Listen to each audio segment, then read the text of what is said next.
Good evening, everyone. I'd like to call to order for the February 10th, 2021 East Whiteland Township Board of Supervisors meeting. I am Scott Lambert. In attendance tonight is Rich Orlow, Sue Drummond, solicitors Joe McGrory, Steve Hahn, and our staff members. I would like to begin with the Pledge of Allegiance.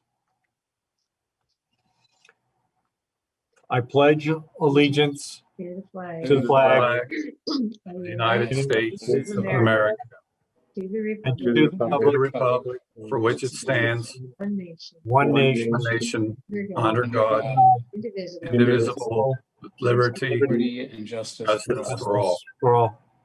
Thank you.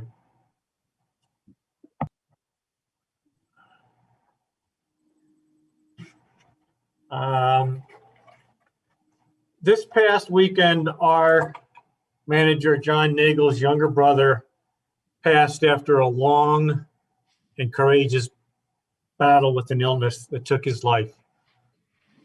Our thoughts and prayers are with you, John, and your family during this time period. Thank you, Scott. Thank you, everybody. Donna, if you could point out a few items for everyone who's on the call tonight. There are some agenda changes that occurred since the Friday edition, and we just wanted to notify everyone of those changes so they can follow along on the agenda that they may have. So Donna, if you could point those out, that would be helpful. Sure. We added under section 2, C, where the chief has is going to announce a few things. We added the historical commission voting on 5A2. We took off 7B and we put a line through it on the versions that you probably have, which was consider approval of resolution to establish hearing date for zoning text amendment related to public notice requirements. And we are deferring the treasurer's report under 10C. Oh, and I'm sorry, one more thing. We have to add in on February 5th at 3 o'clock, there was an executive meeting discussing legal and personnel and real estate issues. I believe that's it. Okay. Thanks, Donna. You're welcome. I'll begin with the board briefing information on item number 2. So besides the changes that Don had mentioned, executive sessions were held on February 1st at 5:30 for legal matters, and on February 10th, today at 5 p.m. for legal, personal, and real estate matters. January 28th at 2:30 real estate, February 1st at 10 p.m. to discuss litigation matters discussed during the meeting on February 1st.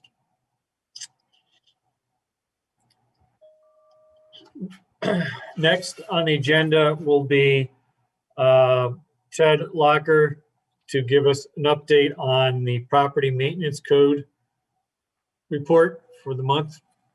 Okay, so next week I have 2 of our residents that I will be back at district court with that we've been working with to try and get the properties cleaned up on Prospect and on Lancaster in that same vicinity as Prospect. Did send a notice out to a property on King Road at the edge of the township. Been working with trying to get a hold of the brother of the owners of 34 Birch, who have vacated the property, and it's been pretty run down. We recently had a contractor go in and clean that up. 14 Prospect has just changed hands. sending out a notice of violation to the new owners of that property, and another property in the 400 block of Lancaster Avenue that has a lot of junk on the property recently went up for sale again. And Home Depot been working with, and they did clean up the camper that was there. It's kind of tough right now to see what trash is left around with all the snow, but be checking on that one again when I'm back in the office on Friday. Okay, And thank you. that's it. And I appreciate your quick response after we ended up getting an email pertaining to the Home Depot situation, and your quick response to that and getting that taken care of. Not a Appreciate problem. it. Thank you. Next, we will be having recent activity from the police department with Chris Yeager. Everybody, we had, in light of some of the other things I have to speak about tonight, I wanted to just bring out some of the recent problems again that we've had with scams going on. And several of the last 4 or 5 meetings, I've mentioned this, and I keep calling it to the attention of the people to say, if you need any help with anything that seems like a scam, give us a call before you open your wallet. Unfortunately, in the past several weeks, we've had over $100,000, maybe even more, probably closer to 200,000 of money that's changed hands because of scams. And that's dealing with people's computers, their cell phones, their bank accounts. Of one way or another, somebody's accessing them. And most of the time it's because the person gives them permission. So I would just like to remind everybody again that if they have any question, or if you didn't ask somebody to do a chore for you and pay them, please give us a call and we will give you some advice on what you should do. So as far as that goes, I'm bringing it up again, and I just want to try to help anybody who I can at this point. It's not, that used to be that it was primarily a certain group of people who were being affected.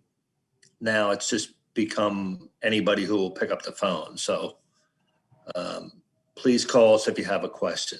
So that's my most important announcement. Is there a common or consistent theme for these scams?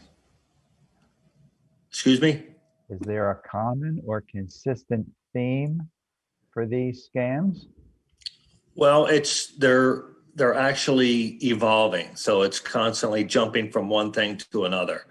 But it really comes down to somebody asking you for some type of personal information, either to give you access to their computer if you're calling up to get it fixed, or your phone if you're calling up to get it fixed, or somebody saying a common theme where they say that there was some money deposited into one of your accounts and they want to take it back out, or they want to pay you back. So then they put money into your account. They say they put too much, and then it goes from there. And unfortunately, they confuse people enough. These people are good at it, and they're getting real money from people.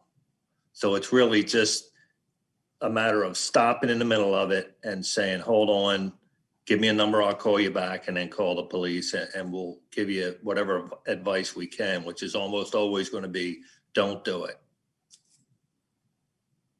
Okay, thanks.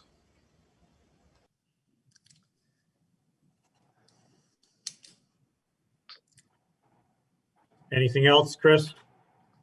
I did want to make an announcement about our hiring.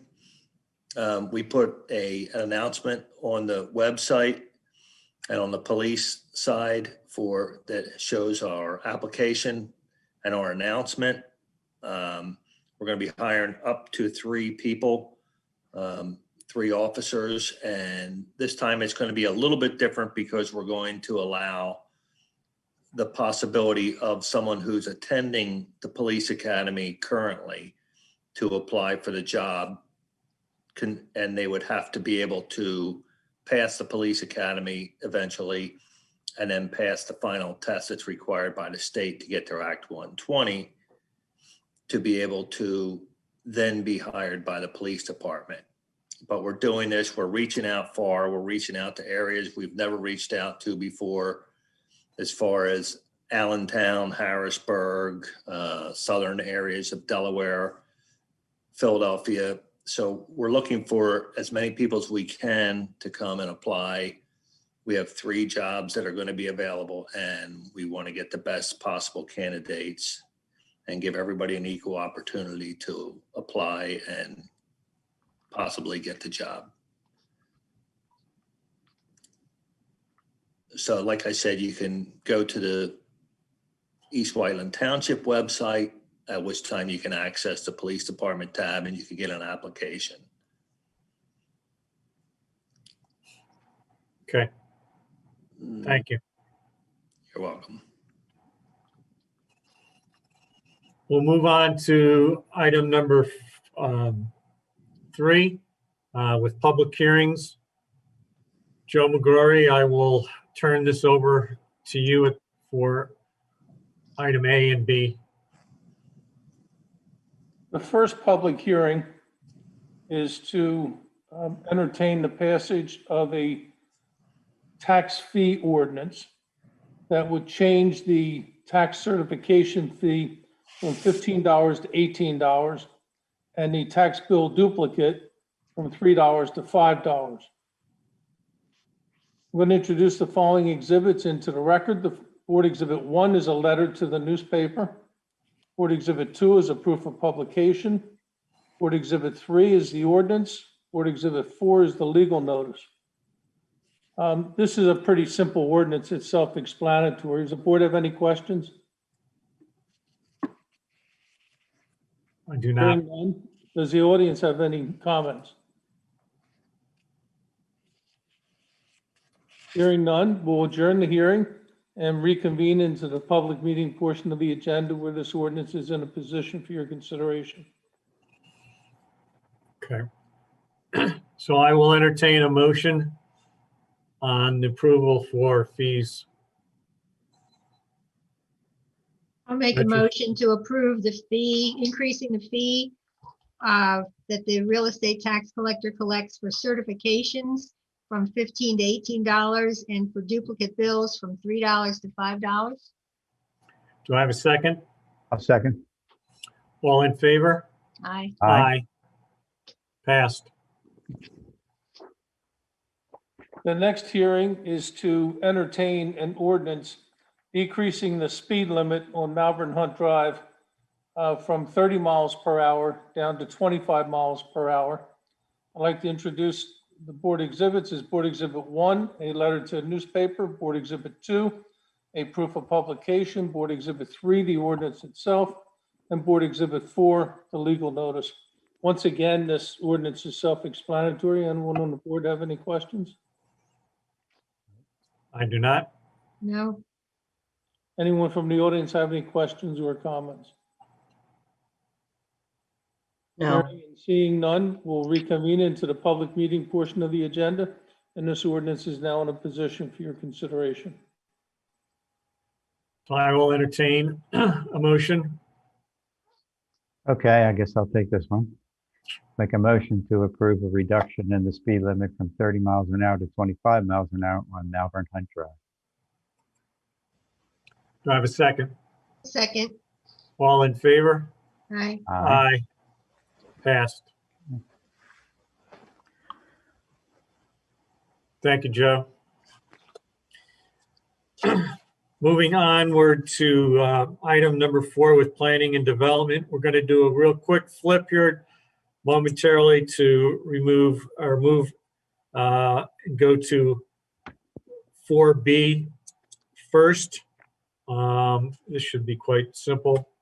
Zach, if you can give us a quick overview. Zach Sure. Barnum. Sure, thanks, Scott. This is a preliminary/final land development application for the applicant to construct 99 additional parking spaces, stormwater management facilities, and trail amenities at an existing office building in the Great Valley Corporate Center. The property is 45 Liberty. It's at the corner of Sweetsherd and Liberty. It's sort of the eastern end of the township. It's within the OPP Office Business Park District. So in addition to working through some of the technical and engineering comments over the last couple of months, the applicant has worked with township staff and consultants to modify their trail alignment to help us connect this in the future to both the east and the west to points of interest. So last month, the applicant was granted a zoning hearing board variance for the zoning hearing board to maintain the existing drive aisle configuration, which was developed under a previous code provision. The applicant also received a favorable recommendation from the Planning Commission at their January meeting. And I believe the applicant team is on hand here to answer any questions, provide any additional overview if you'd like.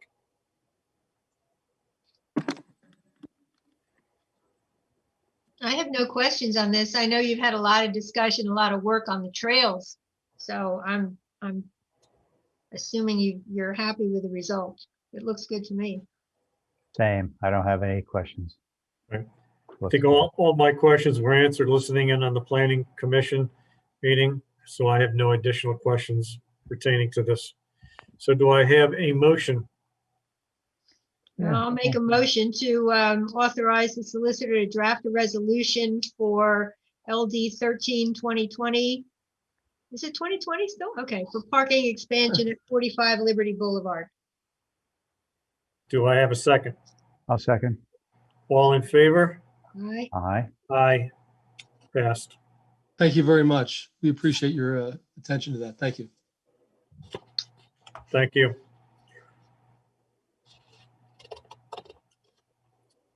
Next is we move back to 4A. I would like to make one comment here as we move into this particular area is I know will be a number of comments and questions, but if possible, during the public comment section pertaining to this, please name yourself upon entering the meeting with your address. Please remain muted during the public comment period. And we will try to keep comments to a minimum 3 to 4 minutes. Zach, if you could give us a quick overview in terms of the Bishop Tube redevelopment proposal. Sure. So this has been discussed at previous meetings, of course. What's before you tonight is an approval resolution with various conditions. This item, I think everyone is familiar with the general concept. The approval resolution is listed on the township website for review.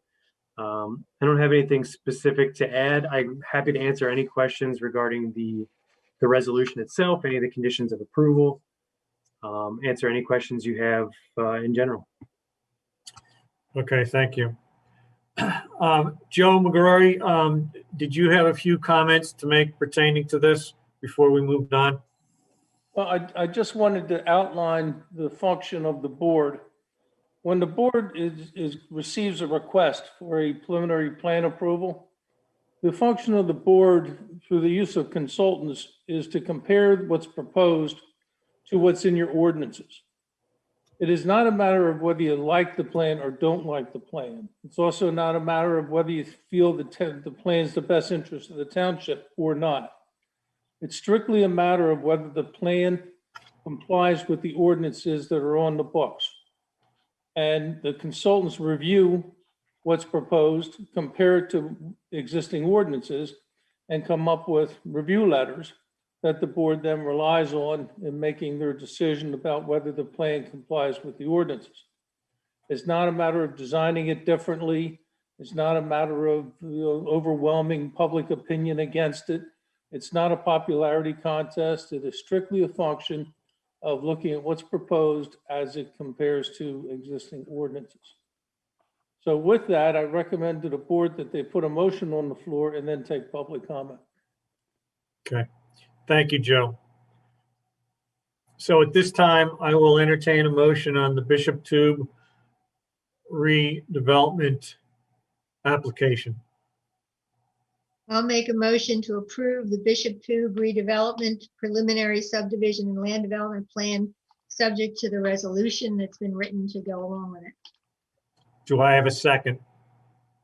I'll second. Before we take a final vote,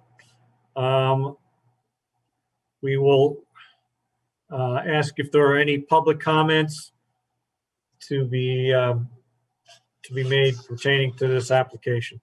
And before it goes to the public that's present at the meeting, I want the record to reflect that more than 70 letters have been received, all in opposition to this plan, encouraging you to deny it. I'd like to incorporate those letters into the record, signifying that those people's comments are duly being considered by the board. Okay. Okay, Don, I'll hand it over to you to okay. maneuver through this. So I'll call on you when I'm getting ready to ask you to unmute. Please do not unmute yourselves. I will mute you if you do that, because I'd like to keep it as in order as we can. And it looks like Deb Mobile, if you want to go ahead and unmute yourself, you're good. Okay. Okay. Got it. Deborah Mobile, 42 Village Way. Tonight is the night that you, the supervisors, must decide which side you stand, on which side you stand. Do you stand with the citizens of East Whiteland Township? Do you stand with future generations who deserve a decent place to live? Do you stand with our state constitution that guarantees us all the right to clean air and water? Do you stand by your oath of office towards what is best for our community? Or do you stand with a builder who is not even a resident of this township, a corporation who has sued your citizens for expressing concerns at township meetings, a business group who knowingly purchased a polluted property and did next to nothing for almost 15 years while toxins continue to leach into surrounding neighborhoods? You have heard the arguments over and over again. Scientists can explain them much better, the dangers much better than I can. However, I ask you to consider an important series of questions before you render your decision. Should this plan go through, would you consider buying a house there?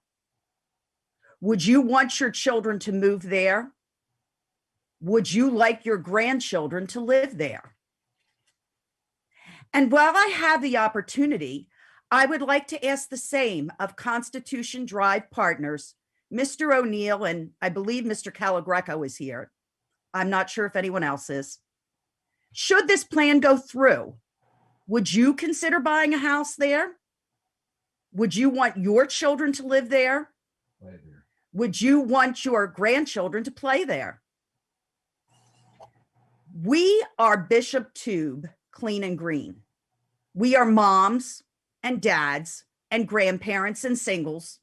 Some of us work, some of us are retired, some of us volunteer in our communities. But let me make this clear. We are a force to be reckoned with. We will continue to oppose the construction of homes on this property and advocate for the property to become a green open space. My hope is that you, the supervisors, will join us in this endeavor. Thank you for your time. Thank you, Debbie.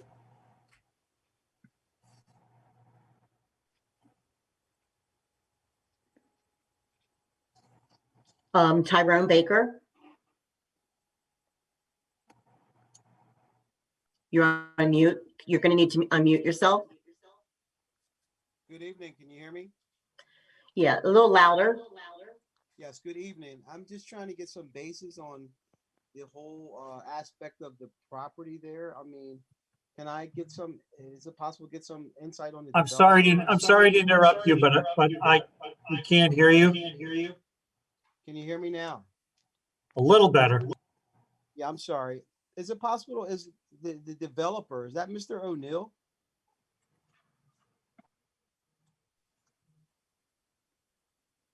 I'm sorry, can you hear me? The Yes. developer, this is, I'm Mr. O'Neill's counsel. The developer is Constitution Drive Partners. Brian O'Neill's a member of that, partnership. Okay, I'm just trying to get some bearings, that's all. Mhm. And when is the construction proposed? Well, it's an open-ended question. There's a lot of conditions on this approval, regarding site remediation and cleanup, and there still needs to be final plan approval from the township. So it would be speculative at best. There's a lot of work to be done before construction commences. That's all I can tell you. Right. And Mr. Liu, you are the lawyer, the attorney I am. representing Mr. O'Neill. Okay, thank you. You're welcome. Lou, while I have you up, you've had a chance to review the resolution. Are you in agreement with the conditions in the resolution? I am. Thank you. Okay, Donna, next. I don't see any hands at this time. Okay.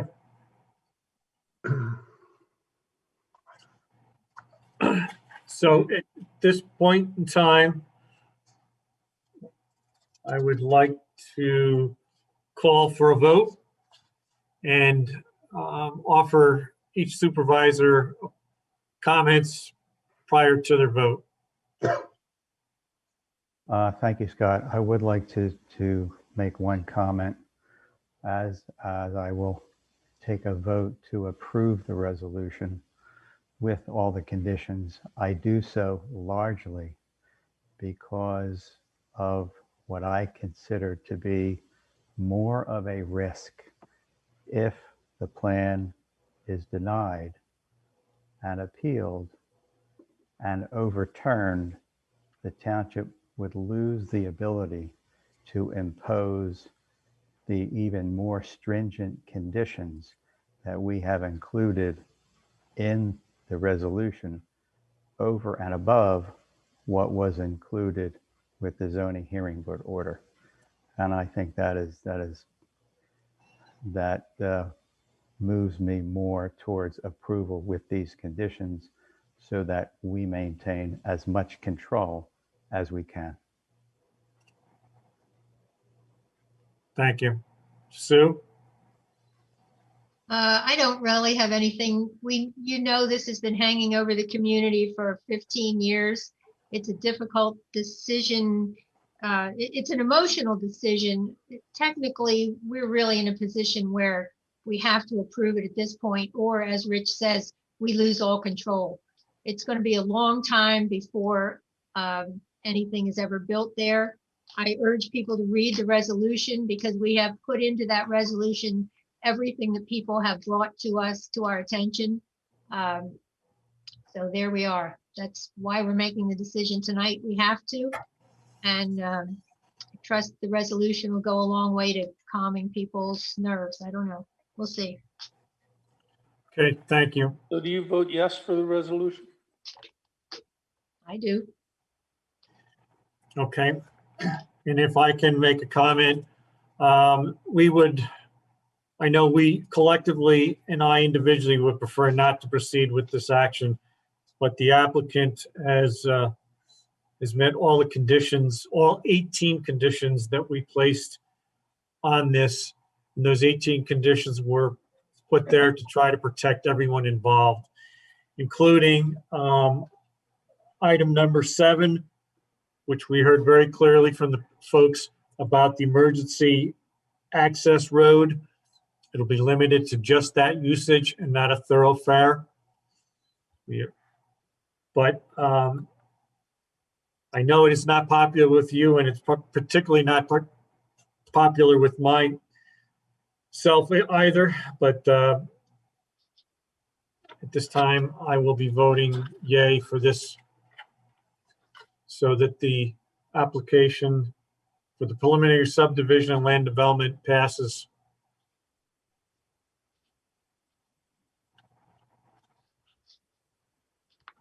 Well, thank you very much on behalf of Constitution Drive Partners. Appreciate all the attention that everyone has given this.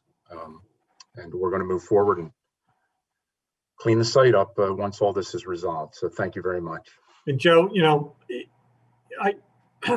if you can stress enough for your folks to try to do everything possible and beyond to try to mitigate any issues pertaining to the cleanup, it would be appreciated. Will do. Thank you, Scott. Okay. So did we actually have the vote? That's the vote. That was the Okay. vote. Yeah, that was the vote. All right. Next on the agenda, as we moved around, is 4C. Zach, if you can give us a bit of an outline pertaining to the extension of time on C1, please. Sure, this was discussed last month. The applicant is still working through the administrative process with the county. There's obviously been some disruptions to service over there, so I'm sure they're hopeful that they can have this resolved by the end of March. So they've given another extension. I don't know if we are happy to provide any more detail, but this was discussed last month. This is just an additional extension. Okay.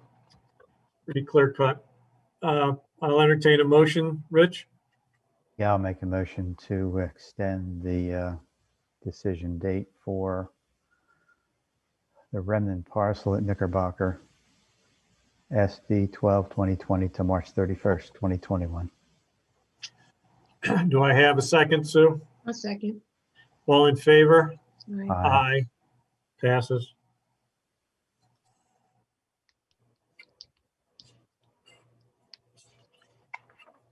Okay, Zach, for parking expansion. Yes, sir. This is actually the project that was discussed earlier. In order to carry this to the following month's meeting for a decision to be rendered, the applicant would need to provide an extension, which they've agreed to do. Have all that in writing, of course. So if there's any questions on that, I'll happy to answer them. Otherwise, they'll be back next month with an approval resolution drafted. Okay, thank you. Sue, I'll entertain a motion for you. I make a motion to approve the extension of time for LD 13-2020 parking expansion at 45 Liberty to March 31st. Do I have a second? I'll second. All in favor? Aye. Aye. Aye. Passes. Okay, Zach, number 3. Sure. This is for a 3-lot subdivision off Kaufman Street or Kaufman Avenue. I've seen it referred both ways. This is an infill development, of course. They're working through a couple of issues related to sewer and rights of way. They've just asked for some additional time to work through that. So they've offered an extension through the end of May.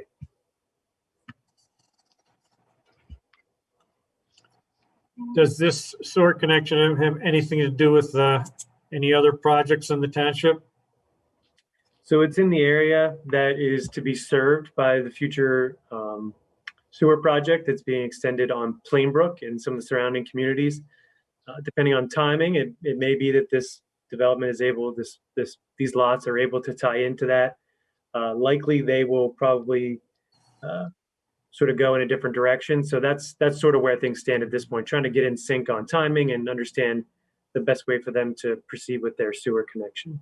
One of a handful of issues they need a little more time to work through. Okay. Any other questions? I'll entertain a motion, Rich. I'll make a motion to extend the decision date for SD 17-2020 for the 3-lot subdivision at 31 Kaufman to May 31st, 2021.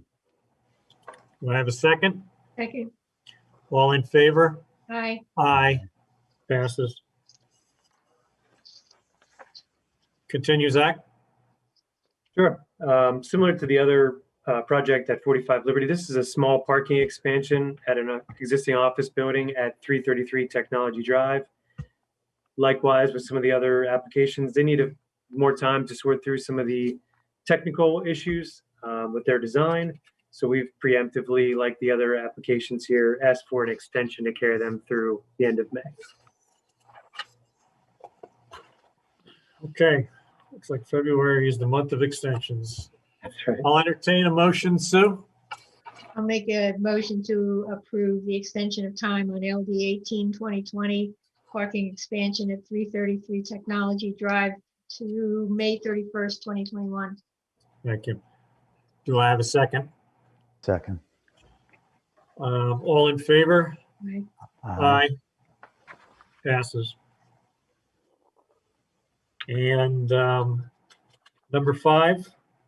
Number 5 is for a project at 20 Moores Road. This is a project that's been sort of on the books for a number of years. This is a new plan related to that same tract of land. It's the same property where the Saint-Gobain office building is located. The applicant is looking, there was previous approval for 2 office buildings, totaling about 200,000 square feet. They're now seeking to combine that into one smaller office building. So again, with the other applications, they've got a number of items they need to sort through. They've got some review letters from the township staff, and they needed some additional time to sort through them. Jack, when you say smaller than the 2 combined. Yeah, so the exact numbers this gave me, I believe the previous plan was for about 198 or 200,000 square feet of office, and this is more the magnitude of 170. It's combined into one building. And generally speaking, the site layout is the same.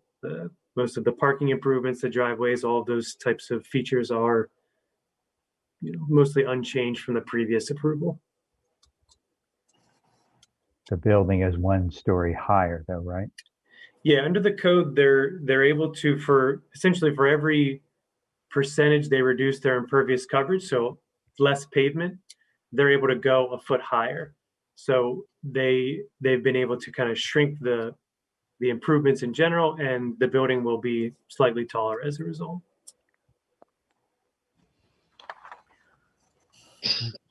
Okay. Yeah, I'll make the motion to extend the decision date to May 31st, 2021 for 20 Moores Road office building.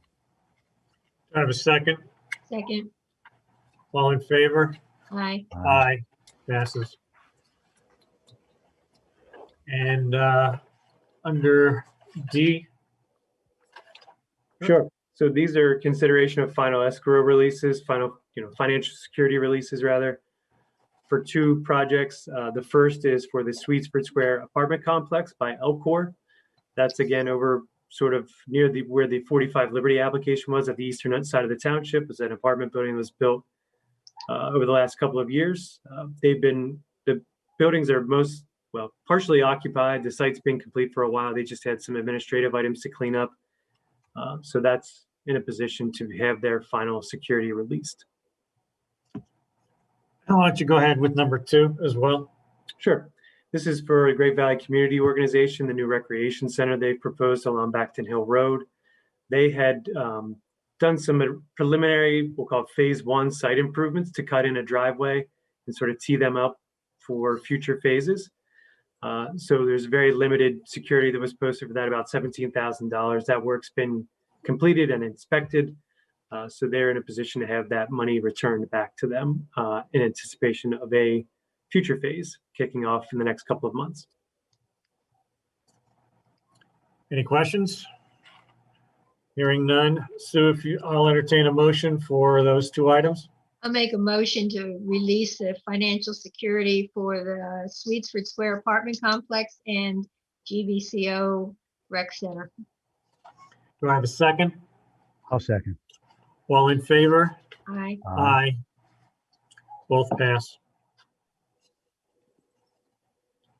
Moving onward to number 5, under board motions and resolutions. At this point in time,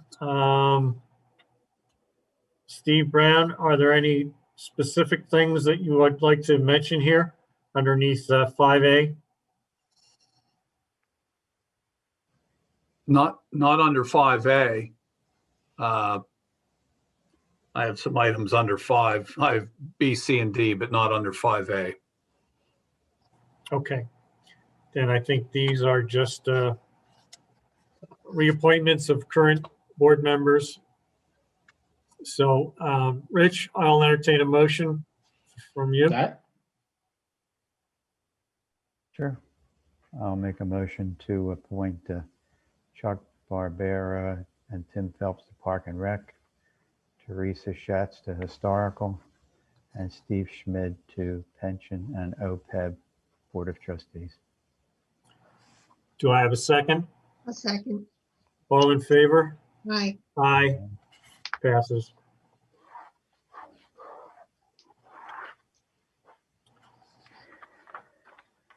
Steve, you want to give us an update on the design of Facton Hill? Yes, sure. Thank you, Scott. Zach, are you able to bring up some slides? This is an opportunity to show the public and also to have the board hopefully, we'll say, approve the design of the playground, specifically the playground for the Facton Hill Park project. For those who don't know, the Facton Hill Park property is about a 17-acre property that the township owns. It has frontage on Facton Hill Road and Swedesford Road. It's kind of tucked in behind the northwest corner of that intersection. It's just to the east of a new development, which is just east of Malvern Hunt. And down on its southern frontage, it has access to the Chester Valley Trail. The design of the park began 2.5 to 3 years ago. It involved the public, Park and Rec Board, Board of Supervisors, staff, and our design consultant team. And what you see here is the top half of the development plan for the park that we are soon going to be releasing for bid. And if you kind of look, you can see a loop just to the south of the parking lot. That is a trail. And on the east side of that loop, which is on the right-hand side, you should be able to see something that says inclusive playground. And that's really what we're here to talk about this evening. Zach, if you could go to the next slide, please.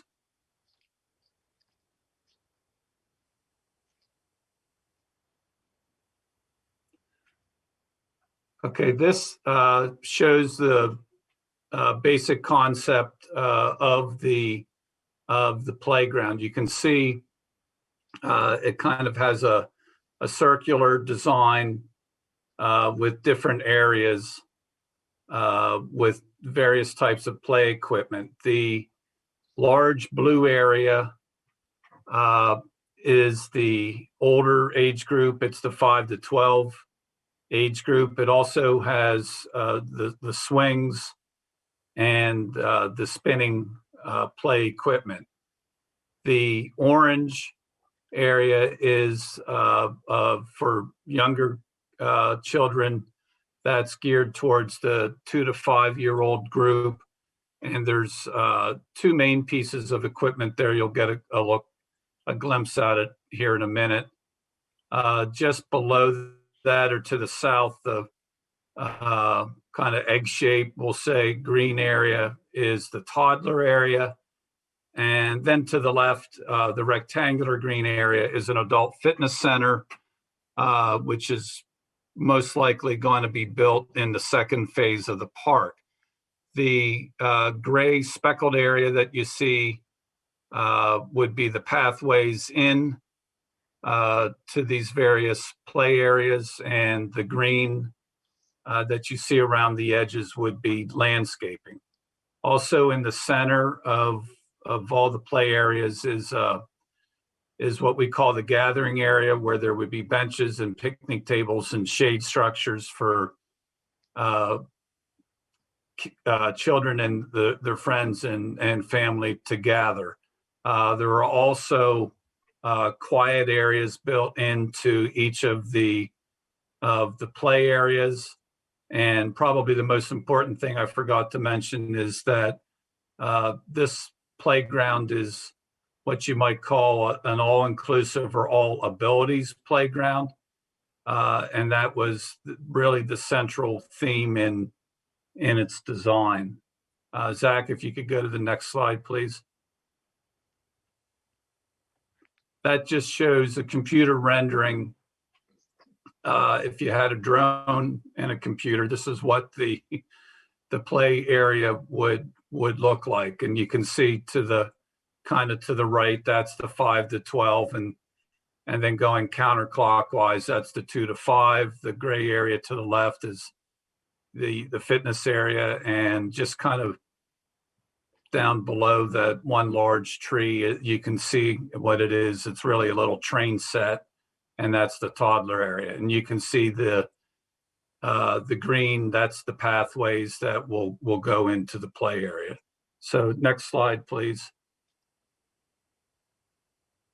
This is a close-up rendering of the 2 to 5 area. You can see there are two main pieces of equipment. One is in the foreground, and again, this is designed for all abilities. So there's a variety of levels of play activity. All abilities does not mean everything is handicap accessible, but it does mean there is something for everyone on most of these pieces of equipment. Kind of behind it, it's a little hard to see, but there's a play net where you can see children congregating on it. And over by the picnic tables, again, a little hard to see. It's in front of the fitness area. There is a seesaw, an all ability seesaw. And again, you can see some seating areas. So next slide, please. This is just a close-up of the largest piece of equipment that would be in the park. This is in the 5 to 12 area. This is a climbing structure. I guess that's all I'll say about that, but that would be the largest piece of equipment in the park. And then the final slide. Do you have to be under 12 to run on that? Oh, no, there would be, no, anybody could go on it. So Go ahead, Rich, you can try it. Go ahead. Why I asked. That's why I asked. Right. No, Rich, it's adults could certainly climb it, and 3-year-olds could certainly climb it as well. But it's designed for the 5 to 12 set, we'll say. Steve, I don't ever remember growing up and seeing playgrounds that looked like this when I was a kid. Do you?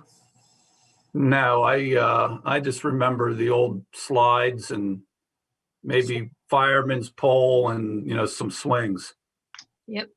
And seesaws you caught your fingers in. Yep. All right, what's the next? Last slide, please. Again, this is just an overview, mostly showing the 5 to 12 area. You see the large piece of equipment.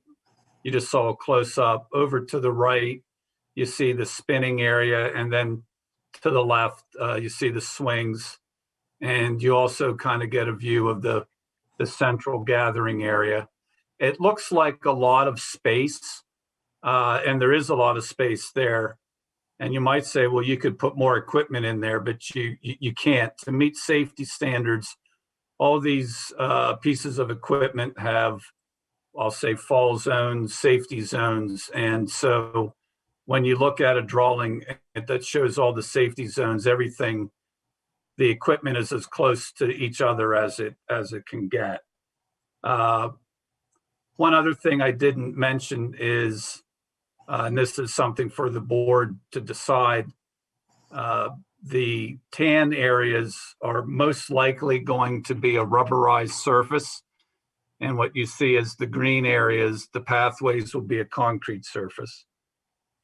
So that's it. That's the overview. And again, the action item for the board this evening would be to accept this design.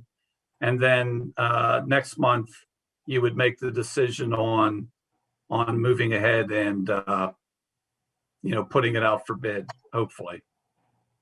Steve, I'd like to add a couple of points here at this point in time. Is that this is a second rendering of a design, and the input that we ended up having came from Parks and Rec. It came from our engineer, Daryl Becker. It came from you, Steve Brown. and it came from Rick Traley's part of the Natural Lands Pros group that has worked with the township for the past year and a half. Again, the original playground was larger, and we downsized it somewhat from the first rendering, but that doesn't preclude that it could potentially grow in the future if there is a substantial amount of usage. And we see that there needs to be an expansion, but we felt as though that this was a right size at this point in time, and certainly is very high tech and could be a very popular destination for our residents. Do we have to separate the design approval from the approval to go ahead and put it out to bid? Well, I don't know. I mean, I don't think legally there's any reason you have to separate the two. Of course, the one issue with going out to bid is, the cost of it. So I don't know if you want to get into cost this evening or not. We don't really know the cost until we get a bid. I mean, it's an Right. expensive playground. And Well, we downsized it to try and cut the cost and found that we really can't if we're going to have the rubberized surface. So when do we make all those decisions about rubberized surface or not? I mean, do we wait until we get bids and then say, well, that's just out of our range? Or, I think there's still some detailed decisions to be made. Yeah, I yeah, guess, actually, the playground would be purchased through a cooperative purchasing program. So kind of unlike a typical bid, you would actually pretty much know what the costs would be up front. Anyway, again, I have some broad costs this evening. I wasn't really prepared for going into the detailed costs as Sue just described. are we separating the two then? This would be approved, the design concept, but then we have to put together the specifications to go out to bid. Correct. Oh, okay. And All yeah, right. right. The Got it. intent would be to discuss that next month. Okay, got it. That's fine. That's fine. I mean, I still have, pieces here and there that I think need further discussion, but generally, it looks like a pretty fantastic playground. Mhm. That's not like the jungle gym I grew up with, I'll tell you that. No, it's not. All right. Do you All need a right. motion? Yep, we need a motion, Sue. I need a motion. I'll make a motion to approve the design of Facton Hill Park Playground. I'll Do I have second. a second? Yeah, I'll second. All in favor? Aye. Aye. Aye. Passed. Okay, we have a couple questions. Are you ready for questions on this, or you want to Sure. count the votes in? Sure. Okay, Barbara Ann, Thab, you can unmute yourself, please. Thank you, Donna. Barbara Ann Thav, Broadleaf Trail. Couple of things just to share with the public. And Steve, maybe you can clarify, but the rendering here that the vendor did it looks beautiful, even if the footprint shrunk from the original design. But I think it's important to note that the foliage that's on here is probably for illustrative purposes only and may not be what the public will ultimately see in the playground. And second, I wanted to ask, and just to clarify something Scott said, up until a few weeks ago when I was released from my duties as a Park and Rec board member and chair of that group, we had not seen these updated renderings. So I'm just curious, did Parks and Rec see these changes after the decision to downsize it was made? And I also would just like to add the Moms Club was the initiator of approaching us about having an all abilities playground. So I heard a lot of input from various groups, but I'm not sure I heard the Moms Club mentioned. So I just wanted to share that with the public. Okay. Thank you for those comments. And just one other thing regarding Facton Hill Park, spring is hopefully right around the corner. And there are still some materials up there, like old tree roots and things like that, that are up on the property that should probably be considered being moved. So as the weather improves, people hopefully will get out there and use the site for walking. And it would be good if we could have a plan in place to get those materials moved. Thanks. Thank you. Hey, Mobile, sorry.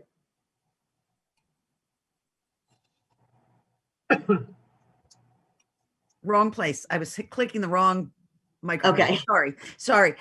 Yeah, actually, my concern was the beautiful foliage.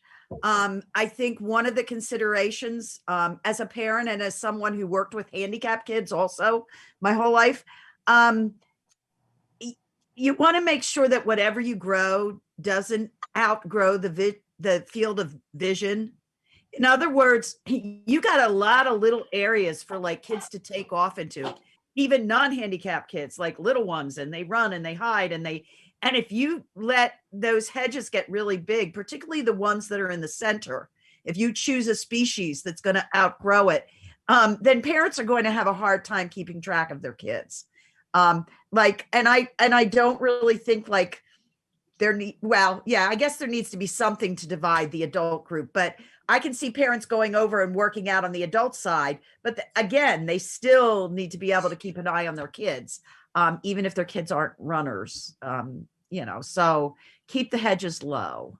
Deb, I actually brought that up when we reviewed it. I said, this looks like very fanciful bordering gardens. That my point was, man, that's a lot of maintenance. Yeah, I think it's very unrealistic, quite honestly, all those hedges and flowers and stuff. I think that's going to come down quite a bit. Yeah. There kind of needs to be a border if you're doing an all-inclusive, almost like a fencing in, and that certainly looks nicer than like the black metal fences that I've seen on some of the other ones. But yeah, it's something simpler. It's pretty, but it's a little too much. Yeah, I agree. Yeah. Okay, thank you. Thanks, Deb. One point that I'll make is that during this period of time, when a developer has to replace trees due to the construction and the property does not allow those additional trees, but they're still responsible for those trees, Zach has worked diligently with the developers to make arrangements that the excess trees would be moved and placed onto Facton Hill Park property. And so there are about 121 additional trees that would be placed on this property because of that particular program that we implemented.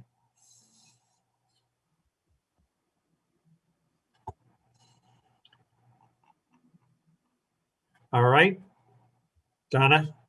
Yep, looks good. No more questions. Any other questions? All right. No. Okay.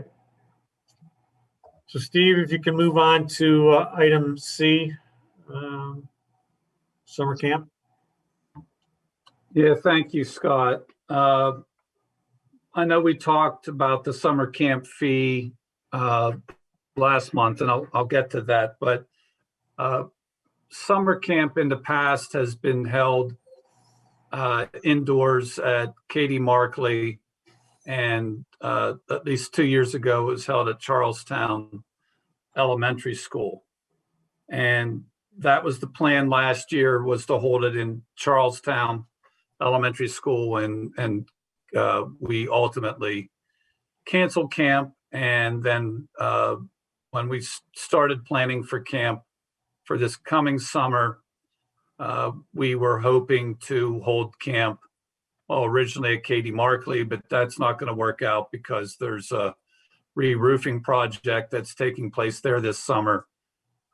And then we would have fallen back to Charlestown Elementary. However, when I say we, I'm referring to myself and Michelle our camp director,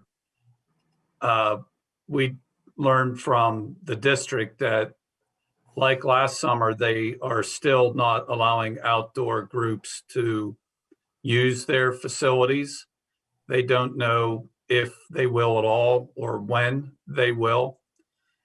And after some discussion,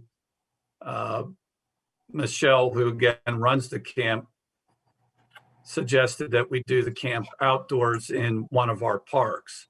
That way we control our own destiny and don't have to wait for the district to make a decision, which they may never make or may not be in our favor to use the building. So that makes a lot of sense, in my opinion, to hold camp outdoors in one of the parks. And so she and I have been holding discussions.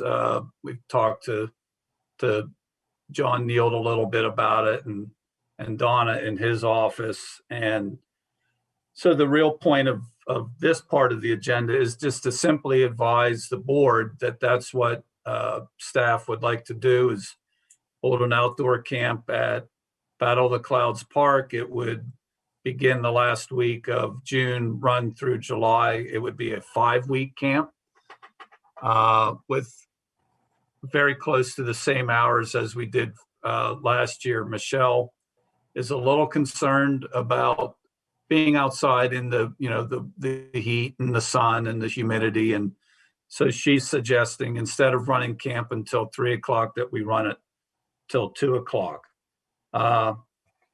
That's basically it. I just wanted to advise the board about that and see if you had any questions or comments. Did you consider Valley Creek Park? It's got a bigger shade, Yeah. pavilion. William, And a bigger Well, playground area too. Yeah, that's very good question, very good points. And the answer is yes. The concern is that pavilion is used heavily during the summer by our corporate residents, we'll say. And so that was one reason. The other reason, Michelle wants to make use of the Chester Valley Trail, which Battle of the Clouds has access to. She also likes the Gaga Ball Pit, which is located in Battle of the Clouds. So we did consider Valley Creek Park, but she prefers Battle of the Clouds. Okay, she's the pro. That's what I thought. Exactly. Yeah. okay. So I guess at this point, Rich, I'll entertain a motion for Okay, I'll C. make a motion to approve the hopeful 2021 outdoor summer camp at Battle of Clouds Park. Do you have a second, Sue? Second, All in favor? right? Aye. Passes. Okay, we have a question. Barbara Ann Thav. You can unmute yourself. Thank you. I don't believe my previous question was answered regarding the Parks and Rec Board seeing the new playground design. So I'd like to get that answered. Additionally, regarding summer camp, and by the way, Barbara Ann Thav, Broadleaf Trail, former Parks and Rec Board member. I do have some concerns about, and I'm hopeful that summer camp can continue, but I do have some concerns about the township not having a published COVID prevention plan that they can share with residents and parents that potentially will have children not only attending the camp, but maybe working there as camp counselors. Additionally, as you probably all know, unless you're sort of living under a rock, most of the vaccines currently available are not going to be available for the ages of our camp counselors. And as they're not available generally for people 16 years old or 18 years old and older. So there's some concern there as well. And so I think it's really important that the township shares a written COVID prevention plan. And I know you're going to talk about fees next, but I'm not sure what the change or plan is for the fees. But last year we had moved to a full-time summer camp and had, or the year before, and had increased some fees because of that. But I think if you're deciding to go down to camp ending at 2 o'clock and also needing to have potentially materials to help with COVID prevention, like hand sanitizer, wipes, et cetera, masks for kids that don't bring them, all that those costs need to be factored in as well. So, and thank you for answering the question about these details being shared as well with Parks and Rec, because as of our December meeting, which was our last meeting, they hadn't been. And then also just, I'm curious, have the fees in lieu of been collected for the 2 developers that are in 4D as well? I failed to ask that last time. Thank you. Yeah, I can field those questions. I believe the question about the Facton Hill Park design has not yet been shared with the Park and Rec Board. They did not meet in January. They will meet in February. Of course, that's the month we're in. So it will be shared with them and discussed at that time. Steve, and I'll add that the newest version was not shared yet with the board. The previous ones that were involved, Right. the Park and Rec were heavily involved with that design. Right. Yeah, that is true. And this design is very similar. It's just scaled down. A little smaller with a different surface. But Barb Brand makes a good, shifting to summer camp, Barb Brand makes a good point about the COVID plan. Obviously, we're aware that the CDC has published, I think it's 9 or 10 pages, and it's kind of a readiness tool, assessment tool to help you think through your camp, and are you able to conduct your camp safely and in a healthy manner for campers and counselors. And it kind of walks you through, again, the thought process that leads you to the preparation of the plan. So Michelle and I are talking about that and working on that. A lot of it is what we all now know is, common practice to wear your masks, keep your physical distance, hand sanitizer, wash. Now with camp, there are a few things will need to be shared. They'll have to be cleaned and sanitized before they're shared. You have to think about, lunches. Lunches will be brought by the campers. We will not be providing lunches, but so that plan will be fleshed out and shared. And then I know we're going to get to the fees, but yeah, that's why the fees are on your agenda again, because camp is somewhat different than it was envisioned last month. We believe the fees should be adjusted to help cover some of the costs.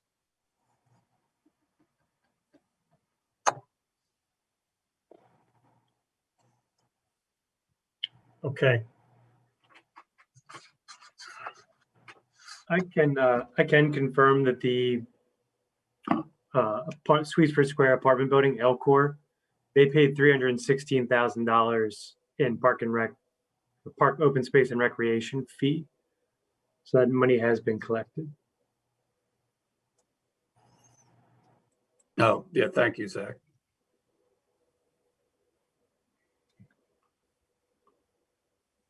Okay. So this time, any other questions, Rich, Sue? No, I'm good. Okay. So Right. Go ahead, Steve. Ready for camp fees? Yep.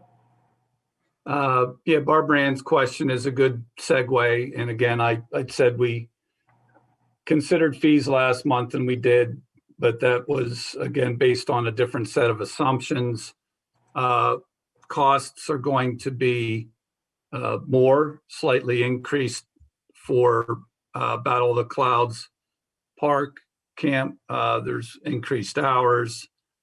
The COVID materials and plans would be relatively the same, but it is going to require a few more counselors per Michelle to help manage the kids in an open space area rather than enclosed indoors. And being outdoors leads us to we're going to have to rent some supplies, some tables and chairs, and we're going to have to purchase some things, water coolers, just some things that we wouldn't have to be doing with an indoor camp. So that does increase the cost of camp. And anyway, so it's recommended that the fees be increased $50 across the board. I can run through the details of that with you. I don't think we need the details if it's $50 more than what was last year in each category. What are you going to do? I'm thinking this is going to have some challenges. What are you going to do on a stormy day? Well, that's also a very good question. And if it's a day that calls for, a gully washer, camp will be postponed, will be canceled for that day. I guess canceled is really the better word, not postponed. Right. There's just kind of no way around it. That's what I'm thinking. Yeah. And certainly along the same lines is it you get out there for 2 hours, you're in sunshine or a few clouds, and then you end up having a major storm. That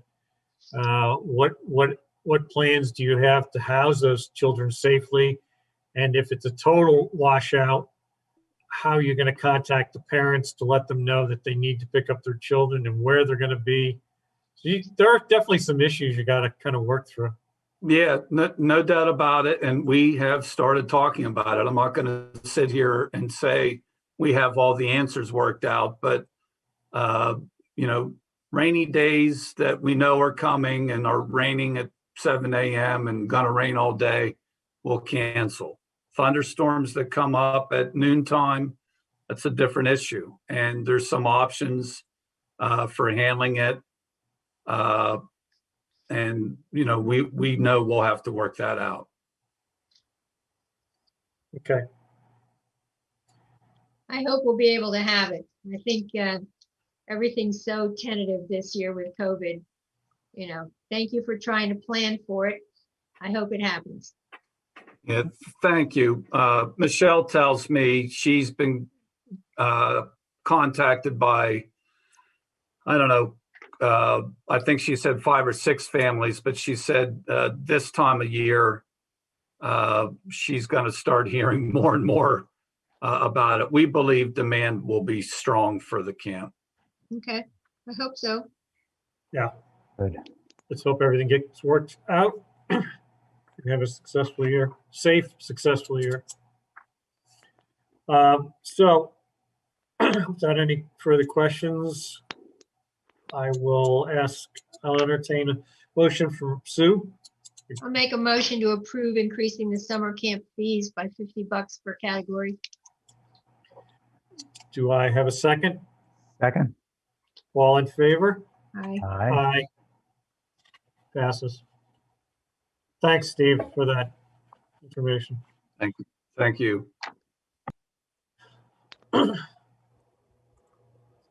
Okay. And I guess we have Zach Barner, who can bring us up to date on our water wheel project, Gunkel Mill.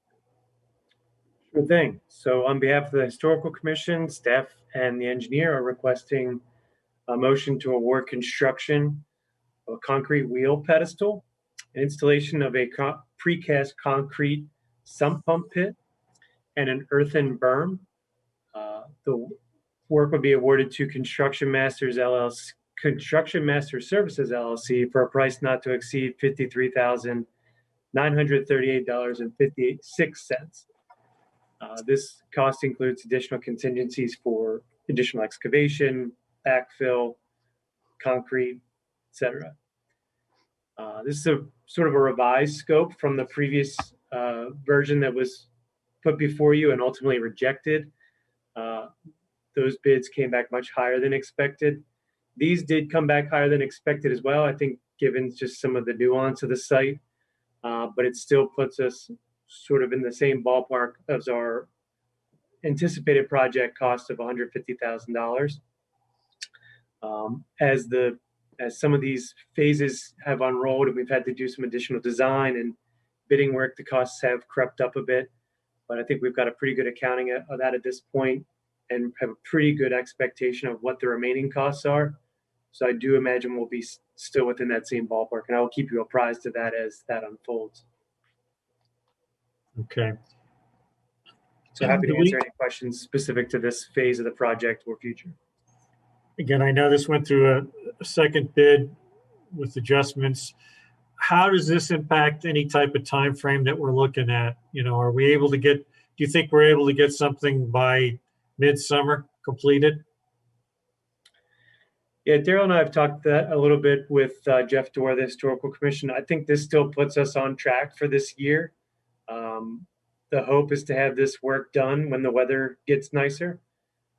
Daryl, I don't know if you have any specifics to add to that, but I don't think this puts us outside of that same general time frame we've been targeting.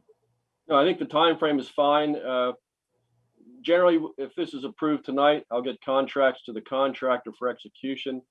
He has 15 days to get them back to me. Then I'll get them to John for the township signature. After that, we can issue a notice to proceed. So I would expect work on the pedestal to begin as soon as the weather breaks, probably no later than April. In the meantime, we'll be getting, we have a quote now to install the wheel and do the necessary work inside the mill. So that would more than likely follow shortly thereafter. So I think a midsummer completion date is realistic. Great. Cautiously optimistic as usual. Right. We have all the permits now, right? All the DEP stuff's out of the way? Great, Yes, we have all the permits necessary. great. All right, good. All right. Well, Rich, I will entertain a motion from you. Yeah, I'll make a motion to award the construction of a wheel pedestal, wheel pit, sump pump, and earthen burn to Construction Master Services at a price not to exceed $53,938.56. Do I have a second? Second. All in favor? Aye, Aye. great. Good luck. All right.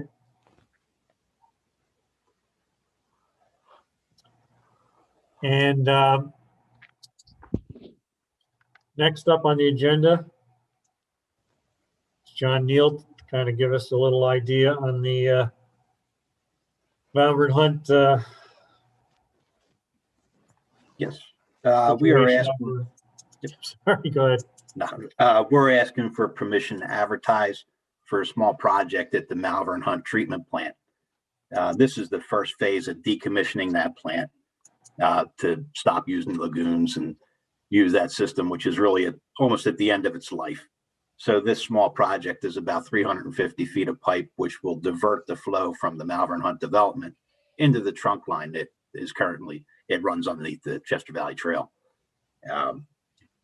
Once we get that flow diverted, then that opens up the next phase, which would be working on getting rid of those lagoons and the building down there on Sweetsford Road. What would you project something of this magnitude to cost? The engineer has told us he's expecting around 80,000. We don't see that it would be too much more than that. It depends. There's going to be some options that the contractors can bid, probably two different options for how they would want to do it. But it's a pretty straightforward job. Okay. Any questions from anyone?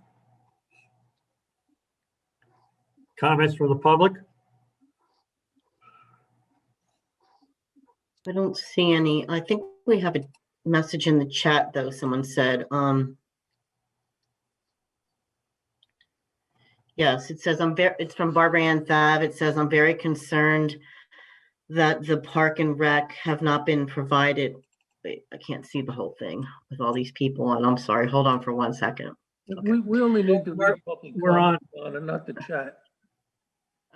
Okay, because I did actually put a message out there that we weren't going to monitor the chat. So, okay. Okay. Thank you. Not a Yep. problem.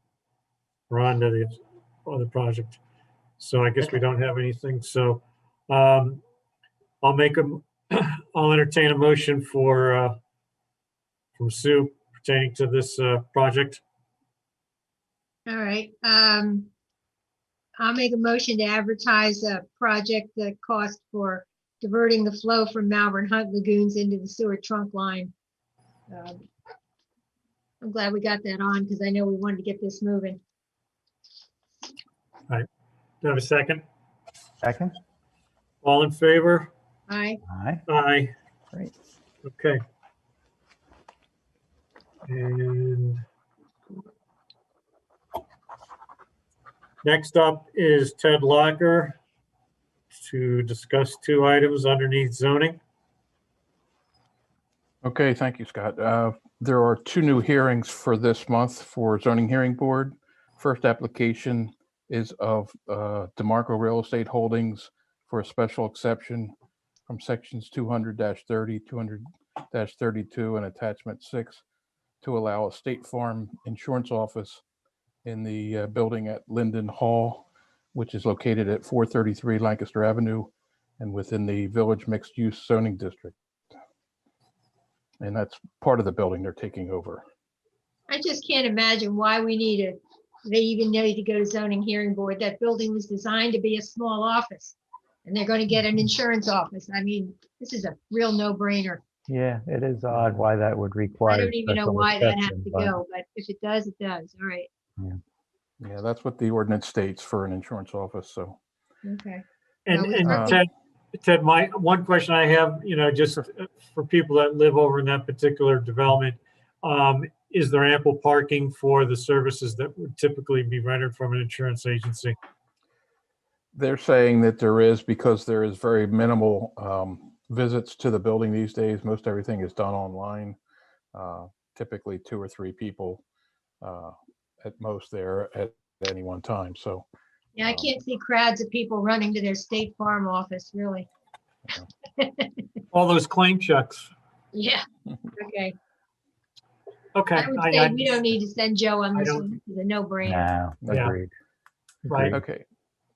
And then the second application is of Fisher Brothers Exteriors. This is to build a deck for a variance from section 200-20A, 221, and attachment 2. This is a deck on the rear of the house at 1537 Moorstein Road within the R1 district. The way the house is situated on the lot, if they build the deck straight out from the back of the house, there is a triangular section which encroaches into the 25-foot side yard by about 2.5 feet for a length of about 8 feet. Very minimal encroachment.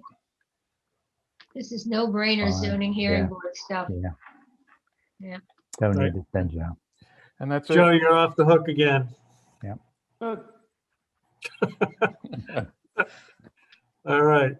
And Kathy got busy with everything else. Yeah.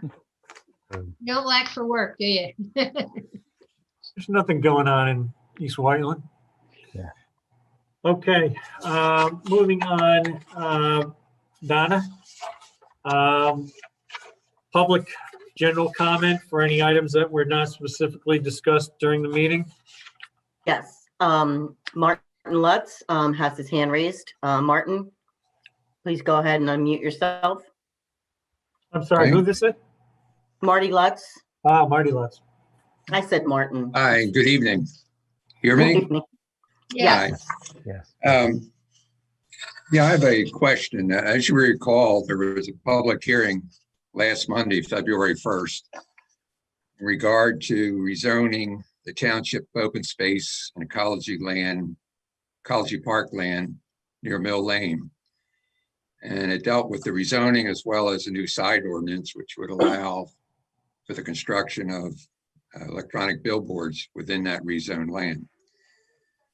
And from my standpoint, there was overwhelming opposition to that from the surrounding residential neighborhoods to the ecology park. My question is this. One of the things that was not made available to the public at the time for inspection was the actual lease agreement between the township and the applicant. I don't know, I forget, Whiteland Outdoor LLC, I believe, the legal title. So somewhat a surprise that at the supervisors meeting, which immediately followed the public hearing, that the board approved this lease agreement, which I referred to, when it was not made available to the public for inspection. This week, I submitted a right to know request to the township requesting that lease agreement. Because there is considerable concern in the neighborhood that the piece of land that's going to be leased to the applicant is an environmentally sensitive piece of ground. And the residents are very concerned with what's going to happen there. Now, the township responded and said, well, you're going to have to wait another 30 days. And I'm somewhat surprised by that, only from the standpoint that, to begin with, as I said, the lease agreement itself was never made available to the public for inspection. There's no mention that it was up for approval at the supervisors meeting following the public hearing. And right now it's giving the appearance that there's just a lack of transparency with the township not providing it. I'm sure it's in electronic form. It's readily available because the supervisors were discussing it at that Board of Supervisors meeting on the 1st. So I was wondering if you would give some consideration in making that available, whether in direct response to my right to know law request, or even placing it on the township website together with other information on this particular topic or matter. So I look forward to your comments. I have no issue with this request. We can make it available. You've already taken action on it. It's not signed yet by either party, but it's still a public document. Okay. Yeah, go ahead. Yeah. Whether it's executed or not is not important to me. We're just, myself and other residents are concerned as to what it says. And we can release that. Okay. Okay, thank you. Zach, can you send that to Marty?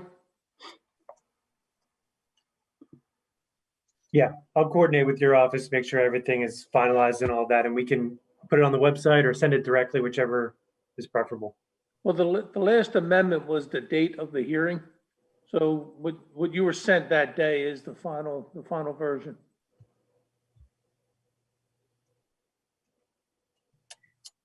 Thank you for your consideration. Okay, so, okay, Barbara Ann Thab has a question. You can unmute yourself, please. Thank you, Donna. Barbara Ann Thab, Broadleaf Trail. I have a couple of things. One is for John Neild. John, thanks to your team for all the snow removal recently. I noticed that the stop sign at Summit and Oak Hill Circle on the north side, I think must have gotten hit by a plow or something because there's a temporary stop sign there. I just wanted to see if you could also add just shoring up the stop sign at 352 in Summit when you guys do come back around once the weather improves and you're fixing signs. Thank you. Sure. Chief Yeager, I wanted to suggest, if you're still on, that maybe you be interested in doing a program through the Malvern Public Library about scam prevention. And if that's something you or your team would be interested in, would you kindly reach out to me? I'd like to help facilitate and coordinate that with the library. A lot of the library patrons are more mature residents in the area that probably could benefit from a program like that. And then lastly, I had just a question about Linden Hall, since it was mentioned earlier with the new State Farm office going in there. But I recall a year or so ago that the Historical Commission raised some issues regarding the roof line on that building with the redo. I wondered, did that ever get corrected? I don't remember hearing about that. Thank you. I can speak to that if you'd like, Scott. Go ahead, Zach. Sure. So there were a number of alternatives that were thrown out by the developer who purchased the property after the original land development came through.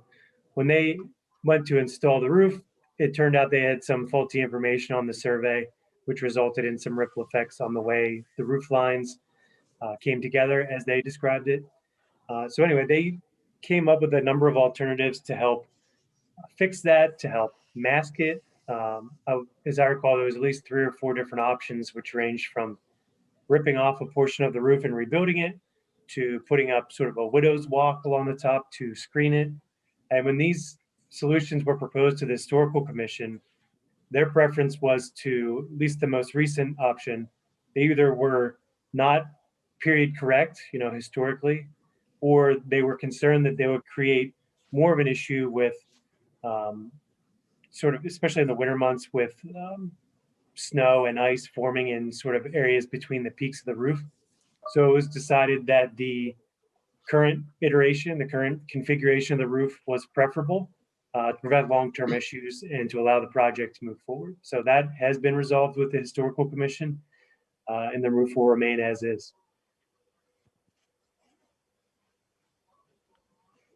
Okay, thanks, Zach. Okay, Tyrone Baker has a question. Go ahead and unmute yourself, Tyrone. Thank you. Project here at the at the State Farm, was that approved? Because you guys said it was a no-brainer. But Sorry, Tyrone. This is Scott again. We're still not able. We can barely hear you. If you can talk louder. So was this project here, the State Farm, was that approved? Because you guys said something about no-brainer, but did you guys take a vote on that, or you have to take a vote on that? I can, if people are having trouble hearing, I can kind of restate and answer that if you'd like. I know what we heard him. Okay. We didn't have to take a vote on that. All we were being asked is if we wanted to send our solicitor to the zoning hearing board. We don't have to vote on it. We decided we did not need to send our solicitor to the zoning hearing board. The actual decision will be made by the zoning hearing board. Thank you. Right, it's not us.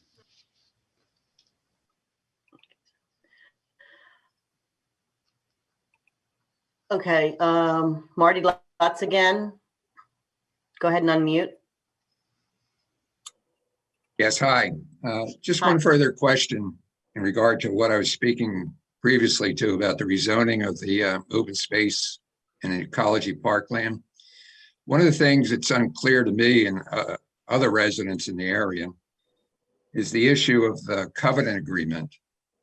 I guess my question either to Joe or the board is, what is the process for developing that, a covenant agreement, the approval, et cetera? And what is the time frame? I just received from my associate, I just received the final draft of that today. And the issue is whether the recorder of deeds will accept one document and file it against 6 properties, or whether I need to have 6 separate covenants, against each property. So I'm working out those details right now. But the covenant simply allows only one billboard and nothing else on the one property. And it requires it to be open space in perpetuity on all the properties. And you had mentioned something, I believe, at the public hearing that this would be enforceable by any Every resident of the township. Okay. Not collectively, but any resident? Any individual resident of the township. Okay. When do you expect that that'll be up for approval by the board? It's already been approved by the board. It's only a covenant matter of agreement? how I file it. Okay. Well, then the question is, will that be made available for public inspection? When I have the version that's going to be filed, I can make that available. Okay. But I don't want to give you something that may change. I understand. Okay, great. Thank you.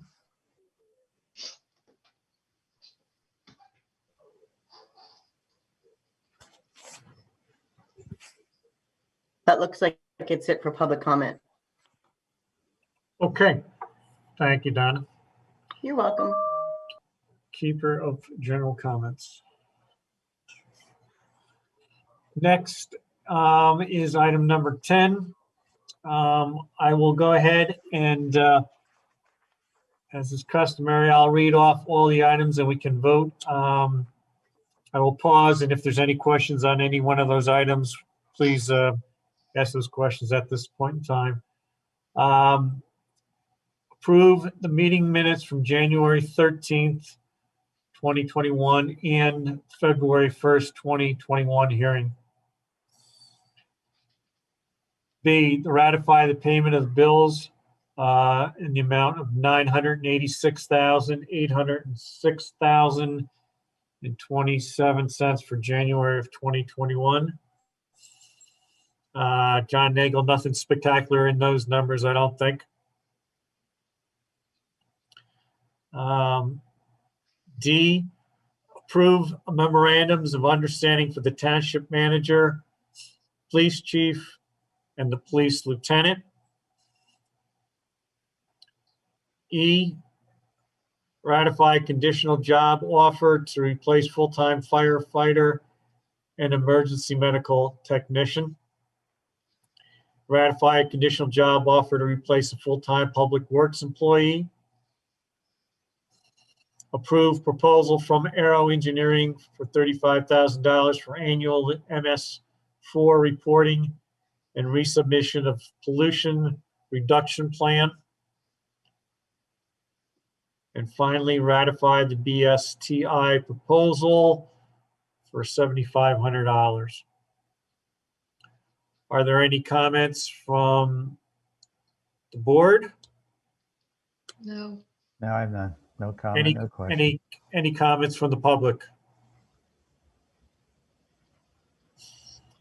Then I'll entertain a motion to approve.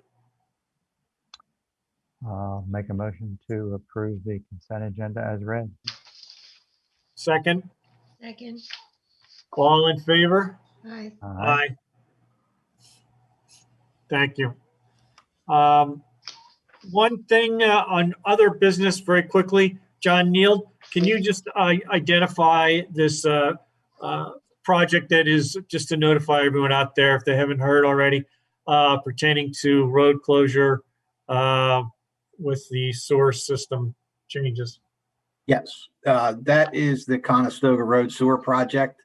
It's a small project that's going to provide sewer for 22 properties along Conestoga Road between Hillbrook and just past Facton Hill. The contractor came out and started in some areas, but when we got out there to try and do it with one lane open, he just didn't have the room he needed to do the work for the road crossing. So they took it upon themselves and their cost to go to PennDOT, go through the process of asking for a daytime detour. So depending on weather, that project will start in about 2 weeks, and it'll be closed from 9 to 3 each day, Monday through Friday, until they're done. They put in a very long duration. If weather holds up, it won't be that long, but they just wanted to cover themselves. Okay, thanks for the update. So everyone can hear that. Sure, Very this good. is going to be a headache for the traffic guys, but Yeah, at least it's only 9 to 3 and just weekdays, no weekends, right? Right, correct. Okay. Okay, very good. Well, then I close the meeting out at this point in time if there are no other questions. Sounds good. All right, Yeah. thank you, everyone. Thank you, the public. Thank you. Yep. you. Thank Good you. night. Night. Have a Good night. safe- Good night. safe night.